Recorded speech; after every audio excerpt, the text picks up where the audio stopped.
Hallelujah.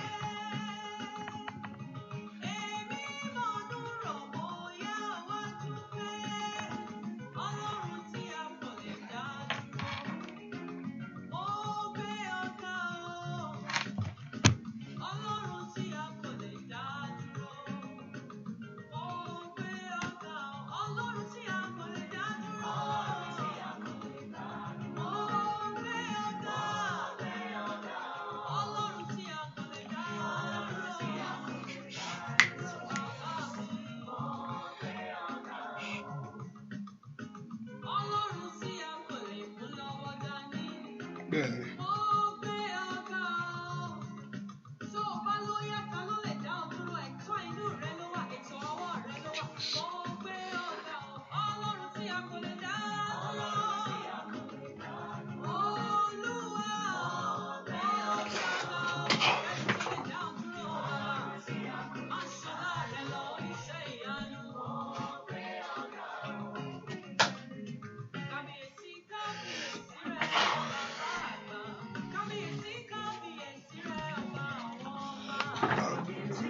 Yes, Christ.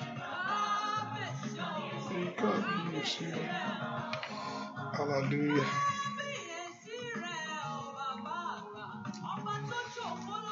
Hallelujah. Yes.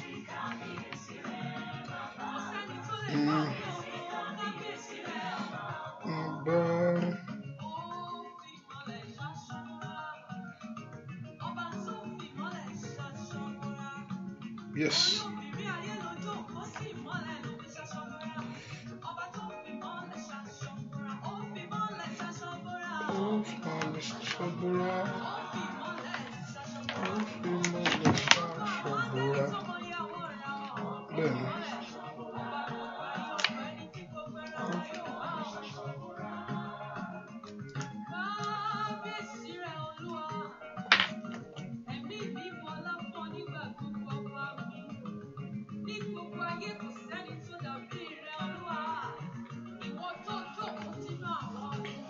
Hallelujah.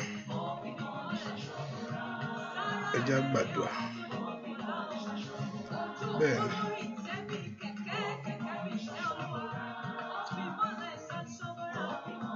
Hallelujah. Ẹ jẹ́ gbàdúrà. Orúkọ Jésù. Hallelujah. Orúkọ Jésù. Ẹni tó pọ̀ nípa tagbára yẹn ló gbé fún orí ọ̀fẹ́ lẹ́ẹ̀kan sí. Ọlọ́run ayé ọ̀rọ̀ gbé fún ọwọ́ àánú agbára rẹ̀. Agbẹ́ fún ìpamọ́ àtàbò wa. Agbẹ́ fún ohun tó ṣínú ayé wa. Agbẹ́ bí tó bá ṣe dé, we thank you God. Agbẹ́ bí tó ń bá ṣe rẹ lọ. Ẹni mọ Ísírẹ́lì Olúwa gbọpẹ́. Wọ́n tó ní gbogbo agbára lọ́wọ́. Wọ́n tó ní gbogbo ìyìn lọ́wọ́. A yìn ọ́ lógo fún àánú ńlá yìí. A yìn ọ́ fún orúkọ rẹ tá a ní. Orúkọ ńlá, orúkọ tó ju orúkọ lọ. Orúkọ tó ju gbogbo orúkọ lọ. Orúkọ Jésù tí gbogbo ikún wólẹ̀ fún. Awẹ́fẹ́ epo jẹ́ o fún wa lórúkọ yìí. Orúkọ yìí, orúkọ ńlá, orúkọ tó ju orúkọ lọ. Orúkọ ńlá, ibi ìsáde agbára. Orúkọ ńlá, ibi ìrànlọ́wọ́. Adúpẹ́ fún wa ní orúkọ yìí. Ẹni mọ Ísírẹ́lì Olúwa gbọpẹ́. Gbọ́ àdúà, gbọpẹ́. Olúwa gbọ́ àdúà, gbọpẹ́. Gbọpẹ́ lórí ayé ẹnìkankan. Gbọpẹ́ nílé ẹnìkankan. Gbọpẹ́ níṣẹ́ ẹnìkankan. Gbọpẹ́ nílé ẹnìkankan. Agbóga fún ohun tí ó ń ṣe lọ́wọ́lọ́wọ́ báyìí. Agbóga fún ìrìn àjò. Adúpẹ́ fún ọwọ́ àánú. Àwọn tó jí súnmọ́ alẹ́ alààyè. Ẹni mọ Ísírẹ́lì gbọpẹ́. Gbọ́ ayé. Lónìí bá wa pàdé. Ṣe àánú ńlá láàárọ̀ yìí. Olúwa fi àárọ̀ ìṣe àárọ̀ ìbápàdé. Olúwa fi òru ìṣe òru ìbápàdé. Touch every life, bless every life, break every yoke. Turn things around, oh God. Lord, let this work for you. Work for us. Kó ṣiṣẹ́ fún wa. Kí lè kó ṣiṣẹ́ nú ayé wa. Jésù Kristi Olúwa wa. Ní kí akẹ́kẹ́ tó kọ́ lọ́pọ̀lọpọ̀ tó kúrò nílé, mo ní pé I just to have a t-shirt with you, and t-shirt yẹn mo fẹ́ kẹ́ wọ̀ sódì. Thank God I did not see anyone. Mo ní kó wọ t-shirt yẹn, aṣọ tó bá wọ aṣọ yẹn sí òdì, ká tó parí àdúrà padà wàá wọ aṣọ yẹn padà in the right place. Gbé àkùyẹ níjọ́ tí Olúwa fi àṣírí aṣọ hàn mí, mọ̀ pé ọ̀pọ̀lọpọ̀ tọ́lọ́run bá ṣí lójú láti mọ nǹkan tẹ́ wọ̀, ó máa fi gbàdúrà. Arákùnrin yẹn nínú Bíbélì, Joshua ọmọ Núnù, Joshua the high priest, gbà tí Ọlọ́run ṣí lójú láti mọ aṣọ ẹ̀gbin tó wà lọ́rùn rẹ̀, ọjọ́ náà ni ogun ayé rẹ̀ ṣẹ́. Ó lè má yé ọ, aṣọ tí mo ní kó mú yẹn, tí mo ní kó wọ̀ yẹn, wọ aṣọ yẹn sódì. Kò sẹ́ni tó wọ aṣọ tó dì jáde láyé ò dámọ̀ pé àǹtí kí lẹ wọ̀ yẹn. Èmi gangan mo ti gbàdúrà, mo wọ̀ ni. Ẹ bá kí ìsara rẹ̀ wò, ẹ bá lajú ẹ wọ̀n pé kò ṣe bá ṣe yẹn ṣe rí nù. Hallelujah. Ṣùgbọ́n ká tó parí àdúrà yìí, wàá tú aṣọ yẹn wọ̀ padà síbi tó yẹ kó yẹ. Dàpọ̀ ohun tó yẹ ayé rẹ ó dẹ kó padà wá. Ó dẹ kí ayé rẹ kó wà níbi tó yẹ kó wà. Ó dẹ kí iṣẹ́ rẹ kó wà níbi iṣẹ́ kó wà. Ó níbi tó yẹ kó wà lóru èní tàbí láàárọ̀ yìí, níbi tó bá jẹ́ fún ọ. Aṣọ rẹ ní orúkọ Jésù tó yẹ ọ́ bó ṣe yẹ kó wà láyé, Ọlọ́run yóò dá padà fún ọ. Ìsọmọ kò ṣe ọkàn rẹ páyà ó. Níwọ̀n ìgbà péréte tá a fi gbàdúrà yìí. And also invite your friend, that I told you, have a t-shirt with you. What to buy lobby shirt, you can put it on upon your clothes. So if you get one, I told us earlier on, get your t-shirt with you. That's why t-shirt is very easy to change. Hallelujah. And I will repeat it again. So those that are coming, and also please tell your friend now that we are showing you. Mo fẹ́ kó wọ̀ ni, ṣùgbọ́n ká tó parí àdúrà yìí, aṣọ yẹn padà. Ayé á padà sípò bó ṣe yẹ kó rí. Ayé rẹ yóò padà sípò bó ṣe yẹ kó rí. Ẹ̀mí mọ́ yóò tú ayé rẹ tò lóru èní fún ọ. Dúpẹ́ lọ́wọ́ Ọlọ́run alààyè, mo máa yìn ọ́ fún ohun tó ń ṣe inú ayé mi. Mo gbé ọ̀gá sẹ́, mo gbé ọ̀gá. Mo dúpẹ́ fún orúkọ tó fún mi, ètò ju orúkọ lọ. Orúkọ la. Lórúkọ Jésù.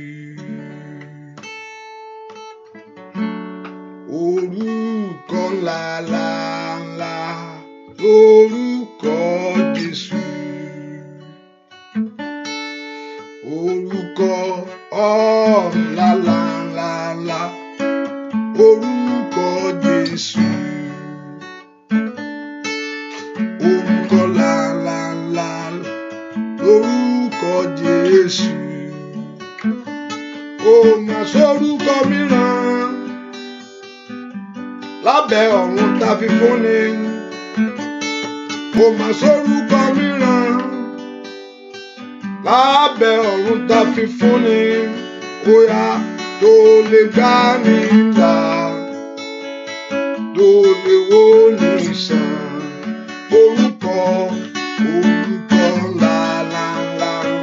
Lórúkọ Jésù. Orúkọ ńlá. Orúkọ la. Lórúkọ Jésù. Orúkọ la. Orúkọ Jésù. Orúkọ ńlá. Orúkọ la. Lórúkọ Jésù. Orúkọ ńlá. Orúkọ la. Lórúkọ Jésù. Orúkọ ńlá o. Orúkọ la. Lórúkọ Jésù. Oya. Orúkọ la. Orúkọ Jésù. Oya. Orúkọ la. Bàbá lórúkọ orúkọ ńlá o, orúkọ ńláńlá, lórúkọ Jésù. Orúkọ tá a fi fún láyé nìyẹn. Bẹ́ẹ̀ni wípé at the mention of that name, kíkí gbogbo ekún kó wólẹ̀. Ó ní kí gbogbo ekún kó wólẹ̀. Dúpẹ́ lọ́wọ́ Ọlọ́run alààyè. Jésù mà ṣeun. Jésù ṣeun. Jésù ṣeun. Ta ló dàbí Ọlọ́run mi? Ta ló dàbí Ọlọ́run mi? Ta ló dàbí Ọlọ́run gbogbo àgbáyé tó ṣèlérí tó rúre rí iṣẹ́? Ta ló dàbí Ọlọ́run mi o? Ta ló dàbí Ọlọ́run wa o? Alágbára gíga ló dàbí Ọlọ́run gbogbo àgbáyé tó ṣèlérí lè rí iṣẹ́. Ó yá dúpẹ́ lọ́wọ́ Ọlọ́run alààyè.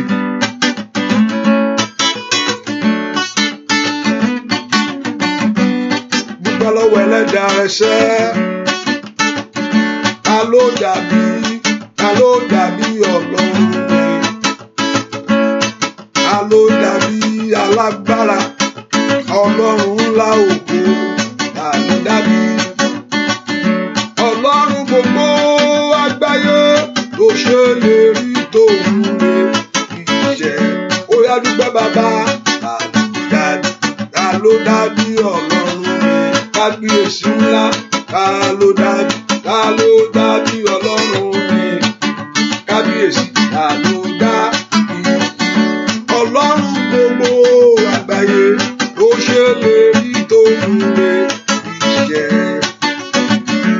Ó alágbára bí ara o, ẹ̀yà Júdà, ìnìmọ̀dé ẹ̀yà Júdà. Alágbára bí ara, ẹ̀yà Júdà o, ìnìmọ̀dé óyá ẹ̀yà Júdà. Alágbára bí ara o, ojú àrá lọ, óyá alágbára tó ju àrá lọ. Ọba tó fọhùn tí kìí Késárì tó fàya. Óyá alágbára bí àrá o, ẹ̀ka Júdà nínú ilé. Ẹ̀yà Júdà ó dé lórí ayé rẹ̀. Ó dé lórí ọmọ rẹ̀. Ó dé lórí iṣẹ́ rẹ̀ ni. Kí ni ìwúde? Óyá ẹ̀yà Júdà. Alágbára bí àrá o, ẹ̀yà Júdà. Ìwúde ẹ̀yà Júdà. Alágbára bí àrá o, ẹ̀yà Júdà bàbá. Ìwúde ẹ̀yà Júdà. Dúpẹ́ lọ́wọ́ Ọlọ́run. Thank him. Dúpẹ́ lọ́wọ́ Ọlọ́run. Lift your voice and worship him. Láàárọ̀ yìí mo fẹ́ kó gbogbo ògo àtọ́lá fún Jésù yìí. I want you to give all praise and glory to the Lord. And if you are just coming in, I say get your t-shirt and wear it other side. Wear it the other side. After the prayer, we wear it in the right side. So,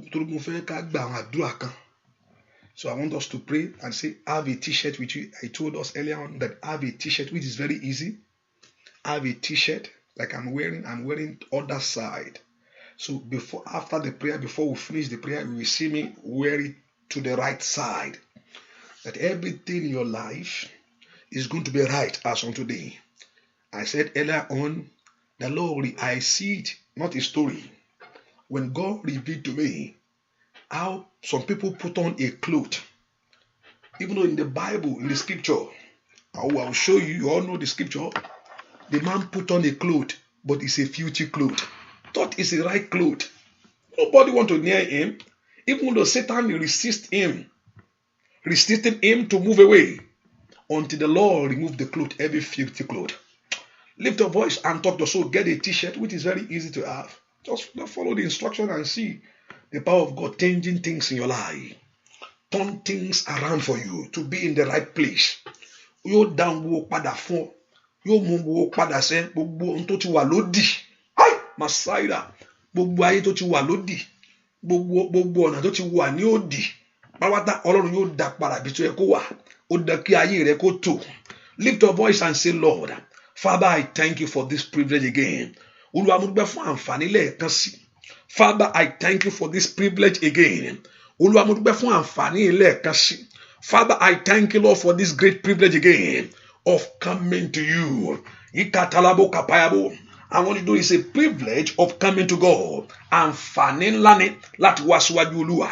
It's a great privilege of lifting our voice in the morning or at midnight before the Lord. Tàbí ní àṣálẹ́ tàbí ní àárọ̀ níwájú Olúwa. Ẹ ká dúpẹ́ fún àǹfààní ńlá tó fún ọ. Father, I thank you for this great privilege in my life. For àǹfààní ńlá yìí, for this great privilege to call upon you. And I know that you will answer. Mo ní ìgbàgbọ́ pé ìwọ Ọlọ́run yóò dáhùn níbi ààyè ńlá. You will answer. Mo ní ìgbàgbọ́ pé ó dáhùn. Wàá dáhùn níbi ààyè ńlá.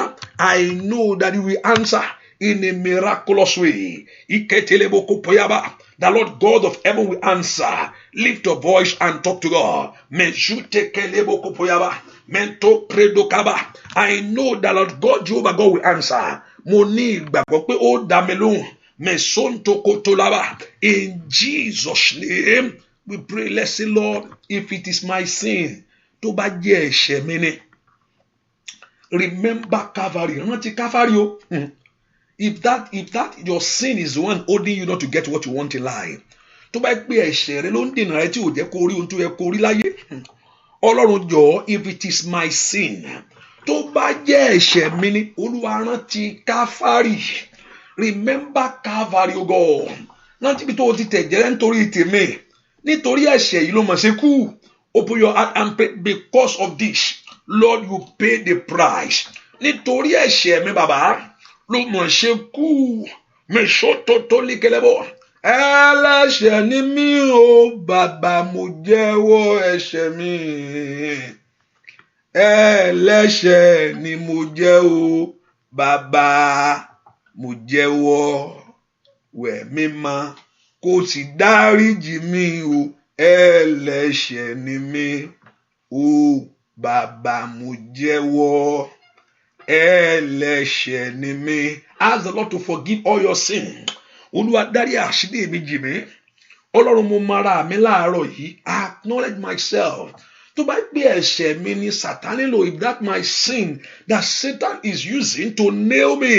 Tó bá jẹ́ ẹ̀ṣẹ̀ ìran mi ní, rántí Calvary. Kí Calvary kó fọhùn fún ayé mi. Let Calvary, let the works of Calvary. Iṣẹ́ Jésù lórí igi àgbélébùú. The work of Jesus on the cross. Speak for my life.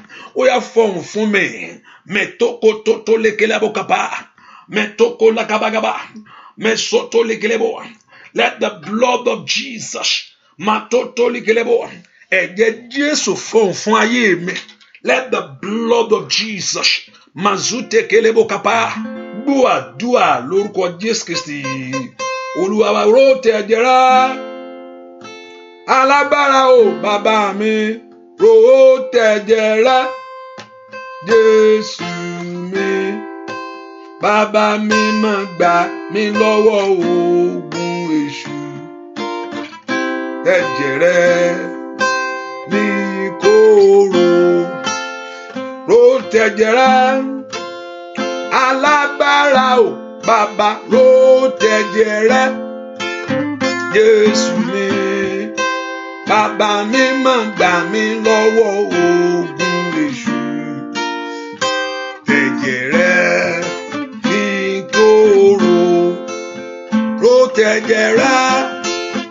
Alágbára, ró tẹ ẹ̀jẹ̀ rẹ̀. Jésù mi o, bàbá mi máa gbà gbà mí lọ́wọ́ ogun èṣù. Ẹ̀jẹ̀ rẹ̀ ní kí oró. Ọlọ́run ẹ̀jẹ̀ ní kóró. Ẹ̀jẹ̀ Jésù, Olúwa ro tẹ̀jẹ̀ rẹ̀. Lord, is your blood, consider your blood, O God. Olúwa ro ti ẹ̀jẹ̀ rẹ̀ kó gbà mí lọ́wọ́ ogun adínilọ́wọ́, from that power that is blocking away my blessing. Kó gbà mí lọ́wọ́ ogun adìnà ayé ẹni. Ríkatakapakotagaba. Olúwa ro ti ẹ̀jẹ̀ rẹ̀ ní àárọ̀ iṣẹ́. Mẹ̀súndèlè káfradó kàfẹ́lẹ̀ ọ̀sádà. Porúkọ Jésù yẹn rà. Ẹn tó pọ̀ nípa àti agbára. Olúwa fi àárọ̀ ìtàbí òru èní kó fi ru ẹ̀jẹ̀ rẹ̀ lórí ayé mi. That Lord should look into his blood. Repato to have mercy upon your life. Olúwa ro ti ẹ̀jẹ̀ rẹ̀ kó dá ayé mi láre. Can you lift your voice and begin to pray? Ẹ má ro ti ẹ̀jẹ̀ rẹ̀ ni. Olúwa ro ti ẹ̀jẹ̀ rẹ̀ ni. Gbọ́ àdúrà lórúkọ Jésù Kristi. Olúwa wá ẹ porúkọ Jésù. Agbára ńlá tí ń gbàgbà yọrí àdúrà. Agbára ńlá, the power from above, tí ń gbàgbà yọrí àdúrà. Mo ní pé o ti ń gbàdúrà, kò yẹ pé o ń gbàdúrà. Ọ̀pọ̀lọpọ̀ ti wà ní prayer line has been mo máa mi jẹ́ pé o ti wà lórí prayer line for 8 years. I've been doing this over 8 years now. Yes. Mo máa àwọn tó ti wà nínú àdúrà yìí, o ti ń gbàdúrà. Pé kí àdúrà gbà ni. Dàdáyà kàtáyà bọ̀ kò fàyà kàbàyàbà. Orúkọ Jésù minto brendo kàfẹ́lò sígàbà. Ẹ porúkọ Jésù. Ọlọ́run jọ̀ọ́. Ríkàtàkà pẹ́ndò kò pọ̀ síkìyàbà. Màtó brendo kò pẹ́lú zíkélébò. Jẹ́ àdúrà gbà fún mi bàbá. Ríkàtà àgbà tí ń gbàgbà yàdúrà. Àgbà tí yàn fi ń gbàgbà yọrí àdúrà. Tí àdúrà fi ń gbà fún ẹni láyé. The power of God that will enter into your life that will make your prayer to be answered. Àgbà tí yàn fi ń gbàgbà yọrí àdúrà. Oh, Masaida Katayaba. Borúkọ Jésù. Àgbà náà kó bàlẹ́ ayé mi lọ́wọ́lọ́wọ́. Mo fẹ́ gba ilé lágbà yọrí o. Mo fẹ́ gba ilé lágbà ṣẹ́gun. Mo fẹ́ gba ilé lágbà tú sílẹ̀. Màtókà òbúrákàbà. Borúkọ Jésù dáadáa. Agbára ńlá. Agbára tí ń gbé ogun ayé ẹni mi. That power from above that will rest upon your life.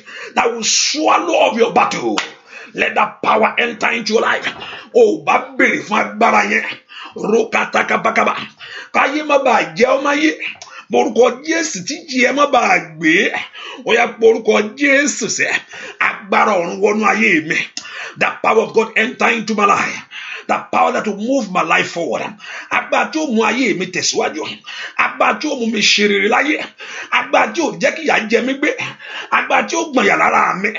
Matoto lokabagaba. Matoko lakaba. Matoko lakabagaba. Matoko lakaba. Matoko lakaba. Matoko lakaba. Matoto lekaba. Masoto lekaba. Matoko lakaba. Porúkọ Jésù. Rikatagaba. Matoko lakaba. Porúkọ Jésù. Rikatagaba. Mesondo gaba. Porúkọ Jésù. Let the power enter into your life. In the name of Jesus. The power that will remove every hand of enemy. Gbogbo agbára tí ó mú ọwọ́ ìyàkó ònà ayé rẹ̀. Ọwọ́ òṣì àtọwọ́ ẹ̀gàn. Gbọ́ àdúrà lórúkọ Jésù Kristi. Olúwa wa. I told you, listen, if you are just joining, I said, put on a t-shirt. What t-shirt? Whatever you want to put on, I don't know. I don't see you, I don't know. But wear it in other side. Warning, put it on. Warning, wo di aṣọ yẹn. Ṣùgbọ́n ká tó parí àdúrà yẹn, wàá tú aṣọ yẹn wọ̀ padà sí the right side. Ìyanu àṣẹ ayé á wà níbi tó yẹ kó wà. Ọ̀pọ̀lọpọ̀ mo ti wọ aṣọ tó òdìrí. Ìta aṣọ ewúlẹ́wọ̀ yìí o. Lójú ẹ̀sìn láì wọ́n ti mọ̀ pé àfikẹ́ àlólú ẹ̀ sálọ tọ́lẹ̀tì.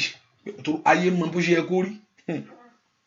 You know, you put wear clothes in the wrong place. People will know. So they know what is going on in your life. They know right away that you are wearing that clothes wrongly. Torí kò yẹ kó wà ńbẹ̀. And mo ní Joseph, ohun tí wọ́n kọ́ gbà lọ́rùn rẹ̀ láṣọ. ohun tí ayé gbà lọ́rùn gbà tí Jésù kú lórí àgbélébù wọ́n fa aṣọ yẹn wọ́n fa. If you know the secret of a cloth, gbà tí ẹ̀ṣẹ̀ bu ayé yẹn ìwòwò náà wà Ọlọ́run daṣọ bò wọ́n ni. You thought you are just putting on clothes every day, shopping. Ohun tó ń dàbò ọ̀pọ̀lọpọ̀ ló ti dà nǹkan bọ́ra tí aṣọ bá sọnù láyé èèyàn ìyẹn náà pé ní ìyàtọ̀ tí èèyàn bá rìn títì mẹ́rin before you walk down to the street nǹkan pọ̀lọpàá kíákíá pé nǹkan dé o there's a man walking here tó nǹkan kan bò nǹkan kan ní ó dá pé ògo bu ayé rẹ gbogbo ayé tó wà níwòwò lọ́wọ́lọ́wọ́ Masaida carry power cider. Every life that is naked, every dream that is naked, every vision that is naked. Gbogbo ayé tó wà níwòwò ní orúkọ Jésù ó dá kọ́lọ́run kó daṣọ bò ọ́. Gbogbo ẹni tó láṣọ lọ́rùn jẹ́ pé aṣọ náà wà lódì. Masaida kí Ọlọ́run kó tú wọ̀ fún ọ. Mado pero tekele bokopaya. Mo sọ fún mo ní pé njọ́ tó Olúwa ṣí mi ló fi mo rí ẹnìkan pé wọ́n story èmi Ọlọ́run gan fi hàn mí ni mo rí ẹni aṣọ tó bàtọ́ sì gbaṣọ kò ju 2 months ìyanu ṣẹlẹ̀ nú ayé ẹni yẹn. Mo rí báyìí pé aṣọ tó gbé sọ́rùn aṣọ primary school mo primary uniform primary school yẹn ni blue uniform mo ṣe ń wo kíní yẹn báyìí. Blue uniform primary school tó ti parí ẹni graduate ni ó ti parí ó ti graduate o mo sì rí aṣọ primary school lọ́rùn ẹ̀ aṣọ blue ní àwọn aṣọ láyé ìgbà kan ní Nàìjíríà in that you have a uniform and it's a blue òní mo rí lọ́rùn aṣọ tó wà léèwọ̀ lọ́rùn eléyìí wọ́n sì bo aṣọ yẹn oṣù kejì àbí oṣù kejì túmọ̀ ọ̀nà tó ti ọ̀nà làṣẹ́ ayadababo kàfàyàbà ẹ porúkọ Jésù Ọlọ́run tó pọ̀ nípa àtagbára mo gbé ọ̀rọ̀ ayé mi dé I'm here with my issue. Olúwa mo gbé ọ̀rọ̀ ayé má jẹ́ ń lọ bẹ́ẹ̀ kó níwájú rẹ̀ mo gbé ọ̀rọ̀ ayé mi dé I'm here with my issue. Olúwa mo gbé ọ̀rọ̀ ayé mi dé ní bí ìmọ̀ bí tí ó tún gbé lọ. I don't know where I should go. Ọ̀dọ̀ rẹ mo gbé ọ̀rọ̀ ayé mi wá. Lift your voice and pray to God. Olúwa mo gbé ọ̀rọ̀ ayé mi dé ní orúkọ Jésù mi mọ bí tí tún yà sí ó yẹ ẹ̀yin ogun ọ̀run ẹ ràn mí lọ́wọ́ ẹ porúkọ Jésù mi tẹ wá sẹ́ Ọlọ́run mi mẹ́tí fọ̀rọ̀ ayé mi lọ mọ́ mi mẹ́tí fọ̀rọ̀ ayé mi mẹ́tí sọ fún you only one I can tell ìwọ nìkan mo lè bá sọ ìwọ nìkan lè mo ṣàlàyé fún ọ̀rọ̀ ayé mi mo gbé dé ọmọ Ọlọ́run lanu kó gbàdúrà mi tó wá sẹ́ ọ̀rọ̀ àìníṣẹ́ṣe mi ni mo gbé dé ọ̀rọ̀ àìrówó náà àìrọ́kọ àìrọ́mọ bíi ni mo mà gbé dé ẹ porúkọ Jésù Olúwa má wò mí nà ọ̀rọ̀ àríwé ìgbélu ìgbà ni mo mà gbé dé èmi èmẹ́lẹ́ tó gbé wá síwájú Olúwa wà tẹ́lẹ̀ abábọ́ká fìdá kàfáwòrà lòndẹ́lẹ̀ ìbókò pẹ́rù sí kàtàlẹ̀ wà porúkọ Jésù ẹni tó pọ̀ nípa àti agbára ó yá má wò mí ràn àzàlọ́ọ̀dẹ kẹtẹ́lẹ̀ àgàbà má jẹ́ ń gbé jáde bẹ́ẹ̀ má jẹ́ ń gbé jáde bẹ́ẹ̀ má jẹ́ ń gbé jáde bẹ́ẹ̀ porúkọ Jésù má jẹ́ ń bá lọ bẹ́ẹ̀ òní mo gbé wá Olúwa òní mo gbé wá màtótótó kéyàbá àní porúkọ Jésù ó má wò ọ̀ràn mọ́ bẹ́ẹ̀ ó yá mo ń fẹ́ àtúnṣe gbọ́ àdúrà lórúkọ Jésù Kristi Olúwa wa ìwọ tó ti ṣe àpẹẹrẹ yẹn bọ́mọ nìkejì ẹ sínú àdúrà kíákíá. And also there's nothing costly you can say you like because at the end of the story I see like I see I think Facebook give account of like at the end of the week. 10 people like thing, but just do whatever you want to do, but focus on the prayer. Olúwa ó dá mi má bànújẹ́ Olúwa ó dá mi má bànújẹ́ o Èṣù ló ṣe kà Olúwa fà mí yọ ìyà óyá o Olúwa ó dá mi má bànújẹ́ o kọ́mọ mi Olúwa ó dá mi má bànújẹ́ óyá o Èṣù ló ṣe kà o Olúwa fà mí yọ ìyà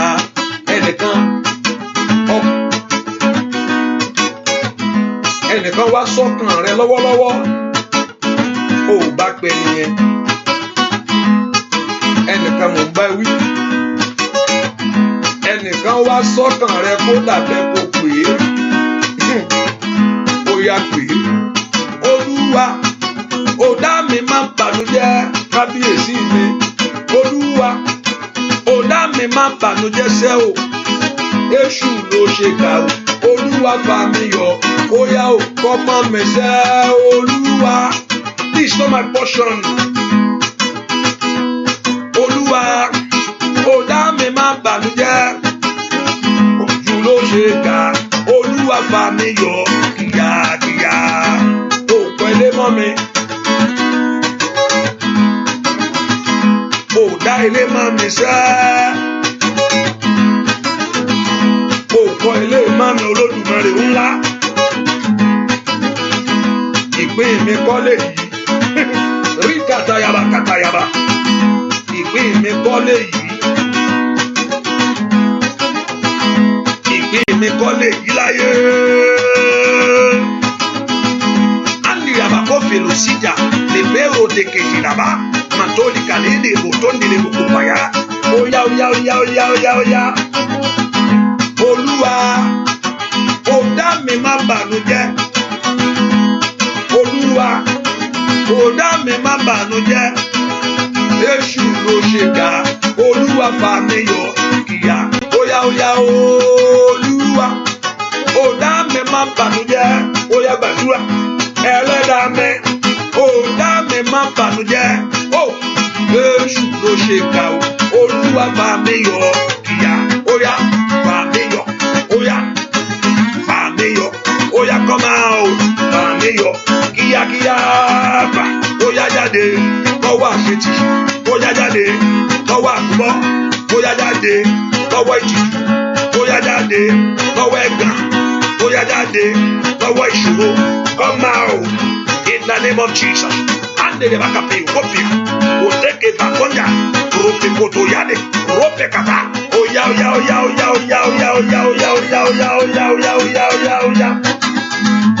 àdúrádé mo ṣìkè yàrá óyá jáde lóru èyí óyá jáde lọ́wọ́ agbára yé àdìkàbàkàbà come out in the name of Jesus Èṣù ló ṣe kà Olúwa fà mí yọ kíákíá ẹnìkan bá ṣe ń kọrin Ọlọ́run kó dá ẹ padà sípò ẹni tó fọwọ́ méjì dólẹ̀ tó wá ń fi tó ń rìn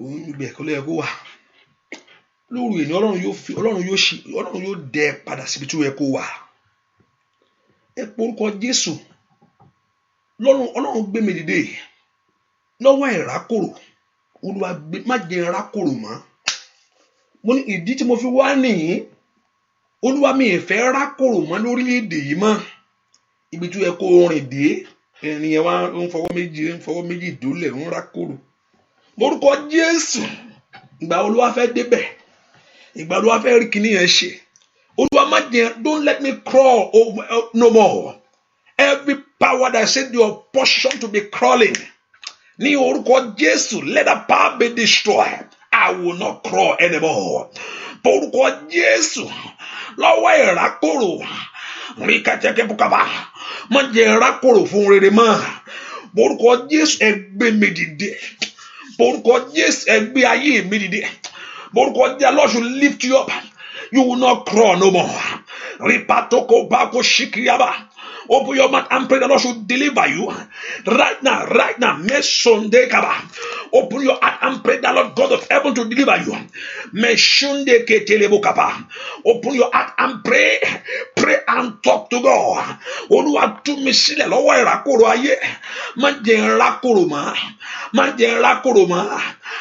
rákòrò mọ́ matotoli kaba as the Lord that you will not crawl no more in the name of Jesus má jẹ́ n rákòrò in the name of Jesus open your mouth and pray gbogbo ohun tó ní kí n máa rákòrò fún rere ní orúkọ Jésù ó yẹ ẹni ẹ gbé mi dìde, ẹ dá mi padà sípò mi láyé, ẹ gbé mi dìde, ẹ dá mi padà sípò mi láyé. The Lord God of heaven to return you to your position. Open your mouth and pray. Rikata kekelebo sigaba.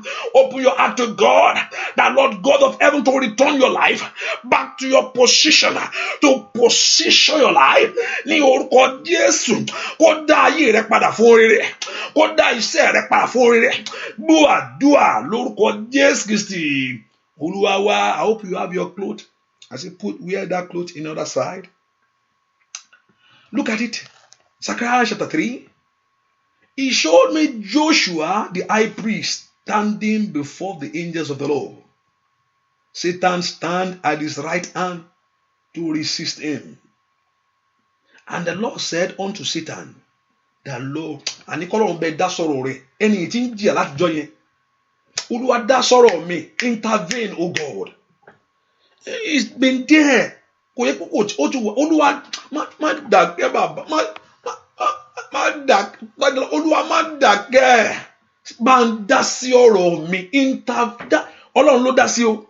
He said he showed me the Joshua the high priest standing before the angels of the Lord, and Satan is standing at his right hand to resist him. And he had do say be angel Ọlọ́run ó sì sọ pé Satan wá sọ pé ó ti o and now kò ṣe pé ẹni ló sọ̀rọ̀, and the Lord said Ọlọ́run wá dá sí Satan sọ pé ó ti o ẹ má fún o, ọ̀tá sọ pé kò má rí.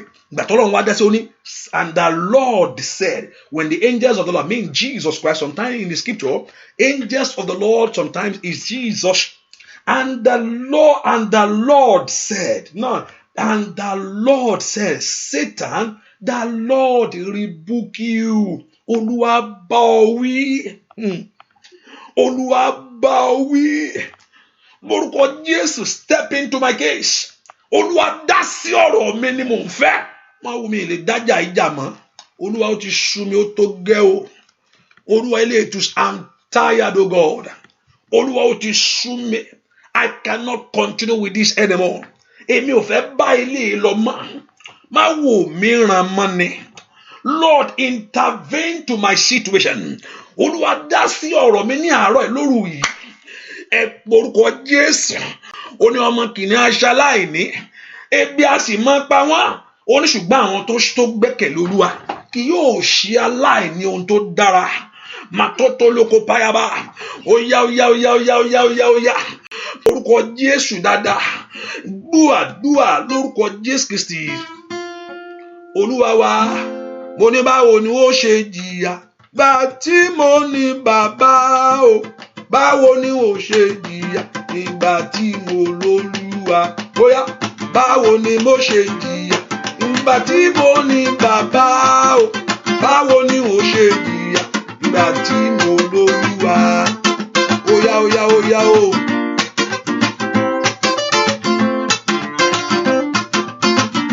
Óyá sọ fún Ọlọ́run sá.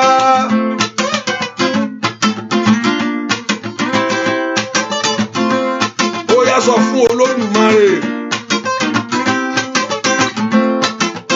Báwo ni ó ṣe jìyà nígbà tí mo ní bàbá o. Báwo ni ó ṣe jìyà nígbà tí mo lólúwa. Óyá báwo ni ó ṣe jìyà nígbà tí mo ní bàbá o. Báwo ni ó ṣe jìyà nígbà tí mo lólúwa. Óyá kálágbára ńlá kó dá sọ̀rọ̀ rẹ. Óyá olùṣẹ́gun kó dá ṣiṣẹ́.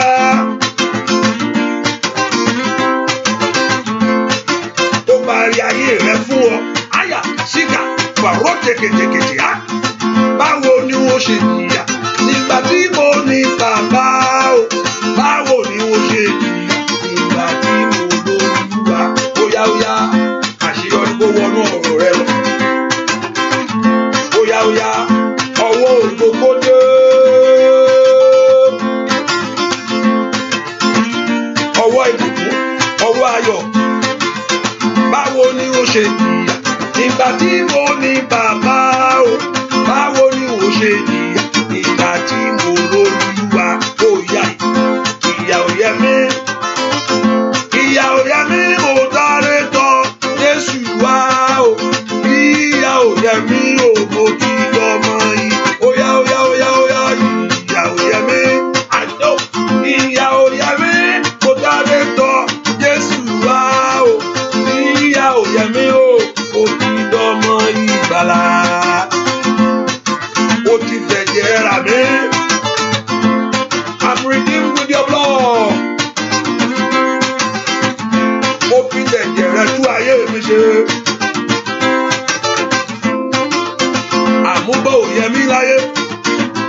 òye ayé àwọn èèyàn yìí. Rákàpàkáyà. Ìtìjú òye ayé àwọn èèyàn yìí ṣẹ́. Agbára òkùnkùn kò gbúdọ̀ ṣẹ́ lórí ayé wọn mọ́. Óyá óyá óyá ò bàbá mi. Oníbẹ̀nikẹ́ni ó bá tọ̀ wá. Ó tilẹ̀ ta wọ́n nù. Báwo ni ó ṣe jìyà? Ìgbà tí mo ní bàbá o. Báwo ni ó ṣe jìyà? Ìgbà tí mo lólúwa. Óyá báwo ni ó ṣe jìyà? Ìgbà tí mo ní bàbá o. Báwo ni ó ṣe jìyà? Ìgbà tí mo lólúwa. Ìyà ò yáyé mi o. Ìyà ò yáyé rẹ o. Olúwa kó pọ́n ìyànà. Ìyà ò yẹ lórí ọmọ sẹ́. Rọ́ kàtáyà dàbà ẹ́. Ìyà ò yẹ níbi ọkọ láyé. Ìyà ò yẹ ní olórílẹ̀-èdè tó wà sẹ́. Óyá yóò mo ti dọ́mọ ìgbàlà. Óyá mo ti dọ́mọ ìgbàlà. Mo ti dọ́mọ óyá óyá mo ti dọ́mọ óyá abirudin. Óyá sọ̀rọ̀ mo ti dọ́mọ yìí. Óyá o ti fẹ̀jẹ̀ rà mí. Óyá óyá mo ti dọ́mọ ìgbàlà. Mo ti dọ́mọ sọ fún Jésù. Mo ti dọ́mọ o ti fẹ̀jẹ̀ rà yé mi. Ayi àkúrà pàkàpàkàpàkàpàkà. Ohun tó tọ́ sí ni ló tọ́ sí ni. Ẹ̀gbẹ́ ò yẹ mí. Óyá àní ò yẹ mí. Àrọ́mọdé ò yẹ mí. Mo ti dọ́mọ ìgbàlà. Mo ti dọ́mọ ìgbàlà. Mo ti dọ́mọ ìgbàlà. Mo ti dọ́mọ ìgbàlà. Mo ti dọ́mọ ìgbàlà. Mo ti dọ́mọ ìgbàlà. Mo ti dọ́mọ ìgbàlà. Mo ti dọ́ óyá sọ fún sá. Óyá lórúkọ mo ti dọ́mọ ìgbàlà. Mo ti dọ́mọ ìgbàlà. Mo ti dọ́mọ ìgbàlà. Mo ti dọ́mọ óyá sọ bẹ́ẹ̀. Mo ti abirudin. Ọwọ́ èṣù kó jáde, ọwọ́ àìní kó jáde. Mo ti dọ́mọ ìgbàlà. Mo ti dọ́mọ ìgbàlà. Mo ti dọ́mọ ìgbàlà. Mo ti dọ́mọ ìgbàlà bàbá. Mo ti dọ́mọ ìgbàlà. Orúkọ Jésù. Àní Ọlọ́run máa wù ayé mi ràn. Bá ń bọ́ aṣọ ìyà ẹ lọ́rùn mi. Bá ń tú ayé mi tò. Lẹ́kọ̀ọ́ orúkọ Jésù. Ọlọ́run bá ń bọ́ aṣọ yìí. Bá ń tú ayé mi tò. And the Lord rebuked thee, Satan, even to the Lord that have chosen Jerusalem. Rebuke thee. Is not this the brand plucked out of the fire? Now the Joshua clothed with a filthy garment. And the Lord, and he stood by the angel. Ẹ orúkọ Jésù. Ẹ̀yin ogun ọ̀run ẹ bọ́ aṣọ ìyà lọ́rùn mi. Ẹ tú ayé mi tò. Orúkọ Jésù. Gbogbo ayé mi tó wà lódì. Rúkàkàkàkàbàkàbà. Orúkọ Jésù. Ó yẹ ẹ tú tò fún mi. Ẹ tú aṣọ ògo wọ̀ mí o. Ẹ tú aṣọ àṣẹ. Ẹ tú aṣọ àṣírí wọ̀ mí. Ó yẹ ẹ bọ́ aṣọ ẹ̀gàn dànù. Àní orúkọ Jésù sẹ́. Màtó teketelebo. Open your heart and pray. Every cloth, every negative coat that you are putting on. Every wrong place, every wrong thing that is going on in your life. Now Lord to redo it. Ó yá orúkọ Jésù kí ìyanu ṣẹlẹ̀ ní ayé rẹ láàárọ̀ yìí. Ó yẹ tutù fún mi. Gbọ́ àdúrà lórúkọ Jésù Kristi. Olúwa wá. Make sure you wake your friend up. Mo ní ẹni tó fẹ́ pè é tó wá sọ́kàn pè é. Hallelujah. Hallelujah. Ọlọ́run ẹ tú aṣọ ọrùn mi wọ̀ fún mi. Ẹ tú aṣọ that Lord should put that cloth on you again. Ọ̀pọ̀lọpọ̀ tọ́lọ́run bá fún mi aṣọ tó wọ̀. Wàá gbàdúrà dáadáa. Wàá gbàdúrà dáadáa. Aṣọ ní ìtumọ̀. Ọ̀pọ̀lọpọ̀ aṣọ ó ní ìtumọ̀. He has his own place in the spirit. That many of us we don't know. He have his own place in the spirit.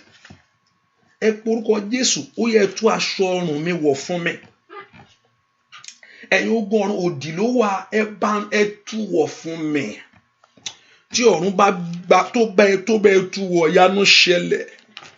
Ẹ̀yin ogun ọ̀run ẹ bá ń tú aṣọ ọrùn mi wọ̀ fún mi. Ẹ bá ń tú aṣọ ọrùn, ask the Lord to re-put on that cloth for you. Ẹ̀yin ogun ọ̀run ẹ bá ń tú aṣọ ayé mi, aṣọ ọrùn mi ẹ bá ń tú wọ̀. Ẹ porúkọ Jésù, ẹ bá mú ẹ̀gàn kúrò ńbẹ̀. Ẹ bá mú yẹ̀yẹ́ kúrò ńbẹ̀. Take away the reproach. Ẹ bá ń tú aṣọ ọrùn mi wọ̀ fún mi. Ọmọ Ọlọ́run gbàdúrà. Orúkọ Jésù dáadáa mi tó wá sí. Ẹ̀yin ogun ọ̀run ẹ bá ń tú aṣọ ọrùn mi wọ̀ lórílẹ̀-èdè fún mi. Gbogbo aṣọ táyé wọ̀ mí, gbogbo aṣọ táyé tí mo wọ̀ sọ́rùn tó ti di yẹ̀yẹ́. That have turned to mockery, that have turned to shame, that have turned to disappointment. Orúkọ Jésù, ẹ̀yin ogun ọ̀run ó yá rewear it for me, O God. Ẹ bá ń tú aṣọ ọrùn mi wọ̀ fún mi. Orúkọ Jésù, gbogbo aṣọ táyé tó ti fepo yìí, ètò wa dàbí ìtìjú. Ó yá orúkọ Jésù. Ó yá. Oh, why? Asaida, gbọ́ àdúrà lórúkọ Jésù Kristi. Olúwa wa ẹnìkan wà nínú àdúrà yìí. There's somebody in this prayer. Ó rí bí sásí mọ́. Ẹnìkan gbọ́. Olúwa ní kí n sọ pé ó rí bí sásí mọ́. There's no place to run to anymore. Ó ti sún kan ògiri. Wá rí bí tó sásí mọ́. Ipò tó wà lọ́wọ́lọ́wọ́ báyìí bó ṣe ń bẹ sọ̀rọ̀. There's nowhere to go anymore. You have come to the bus stop. You are at the bus stop. Nowhere to go anymore. Ṣùgbọ́n gbọ́ nǹkan tó lúwa rí kẹ́, ó lóun ó gbà ẹ́ wọlé. Òun á gbà ẹ́ wọlé. Òun á gbà ẹ́ wọlé. Rí bí sásí mọ́. You have come to the place that whether life, nowhere to run to anymore. Wá gbọ́ ohun tó lúwa ní kí n sọ fún ẹ. Ó lóun ó gbà ẹ́ wọlé tàbí wàá rí bí sásí. Masaida. Yóò mú ẹ sọ́dọ̀ rẹ̀, yóò dàbò bò ọ́. Lenderi akọfẹ́lú kataya bokapa. Reketele, I pray for the manifestation of that word in your life. Mo béèrè fún ìmúṣẹ ọ̀rọ̀ yẹn lórí ayé rẹ lọ́wọ́lọ́wọ́. Bẹ́ẹ̀ kó Olúwa rí bí kó sáwọnú bí àbò lọ. Kó sáwọnú bí ògo lọ. Mo sáwọnú rẹ lọ. Mo sáwọnú rẹ lọ àpáta ayérayé. Mo sáwọnú rẹ lọ. Mo sáwọnú rẹ lọ. Mo sáwọnú rẹ lọ àpáta ayérayé. Mo sá óyá o àpáta ayérayé bàbá. Óyá. Àpáta ayérayé, mo sá wọnú rẹ lọ. Ọlọ́run mi ò wo wá. Mo sá wọnú rẹ lọ. Tọmọtọmọ ni, tayátayá ni bàbá. Mo sá wọnú rẹ lọ. Orúkọ Jésù, Olúwa mo sá wá sọ́dọ̀ rẹ. Olúwa bọ́ aṣọ ẹ̀gàn. Take away the cloth of reproach from me. Gbogbo aṣọ tí mo wọ̀ sọ́run tó ti bọ́ sódì. Gbogbo ìgbésẹ̀ mi, every step of my life, I have turned to negativity. Matotole kapalu zikaba. Lord, rechange it this hour. Nínú àdúrà ìbá ń pààrọ̀ aṣọ ọrùn mi. I want you to lift your voice and pray to God. Nínú àdúrà ìbá ń pààrọ̀ aṣọ ọrùn mi. Bá ń dá padà sípò. Lift your voice and pray to God in this country. Lórílẹ̀-èdè yìí. Pààrọ̀ aṣọ ọrùn mi fún mi, bá ń dá padà síbi tó yẹ kó wà. Ó ti wà ń bẹ̀ lọ́jọ́ pípẹ́. You have been there in that country for so long, but nothing to point to. Ní kékeré bó ká aṣọ ọrùn mi tó sọ mí dẹni yẹ̀yẹ́. Aṣọ ọrùn mi tó sọ mí dẹni ẹ̀gàn. Why? Masaida, orúkọ Jésù ẹ̀ má bá ń dá padà. Open your heart and pray. Me show di katali kelebo. Mado pero kekelebo. Ani gbàdúrà bí tó wà. Aṣọ ọrùn rẹ tó sọ ẹ́ dẹni ẹ̀gàn láyé. Ó yá porúkọ Jésù bí tó wà sẹ́. Ẹ̀yin ogun ọ̀run ẹ bá ń tú ọ. Ẹ̀yin ogun ọ̀run ẹ bá ń tú ọ. Ẹ̀yin ogun ọ̀run ẹ bá ń tú ọ. Ani gbàdúrà. Ẹ̀yin ogun ọ̀run ẹ bá ń tú ọ. Repeat kelebo. In the right place. Ẹ̀yin ogun ọ̀run ẹ bá ń tú aṣọ ọrùn mi wọ̀ fún mi. Aṣọ ọrùn mi tó ti di yẹ̀yẹ́ mọ́ mi lọ́wọ́. Aṣọ ọrùn mi tó ti di ẹ̀gàn mọ́ mi lọ́wọ́. Ní orúkọ Jésù. Èyí tó ti dàbùkù mọ́ mi lọ́wọ́. Ẹ̀yin ogun ọ̀run ẹ bá ń tú ọ. Gbọ́ àdúrà lórúkọ Jésù Kristi. Olúwa wa, if you are just joining this prayer, I say wear your clothes and wear it in the other side. Before we finish the prayer, we'll put it in the right place. As I'm wearing now, I'm wearing the other side, I'm wearing it. And before I finish this prayer, I will put it in the right place. Or not the band fix the right place. I told you, those that are just joining, we are shorting on words. It's not ordinary. When God opens your eyes to see, to know the power of the cloth. Zechariah chapter 3, is a high priest.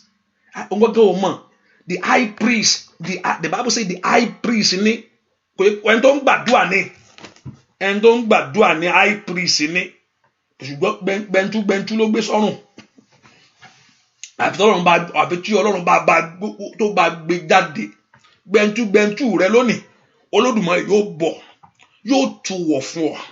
Mo ní mo ti wọṣọ jáde rí tí mo wọ̀ ní sí wrong place. Lójú ẹsẹ̀ pé kí lẹ wọ̀ yìí náà, kí ló wọ̀ yìí o. Kíákíá mo sá lọ tọ́lẹ́ẹ̀tì pé nǹkan dénú. Hallelujah. Torí ayé mọ bó ṣe yẹ kó rí. They know what it is. People around it know. They know what it is. Wọ́n mọ bó ṣe yẹ kó rí. Wọ́n mọ bó ṣe yẹ kó rí lọ́rùn ẹ. Wọ́n mọ bó ṣe yẹ kó rí fún ẹ lórílẹ̀-èdè yẹn. Wọ́n bẹ̀ ń wò ó. Wọ́n bẹ̀ ń kọjọ́. Wọ́n kọjọ́. They are looking at the time. Wọ́n wo oṣù. Wọ́n ka ọdún. Ẹ mà ti pẹ́ ń bẹ̀ díẹ̀ báyìí náà. Gbogbo àwọn méjì tó mà ti lọ tán.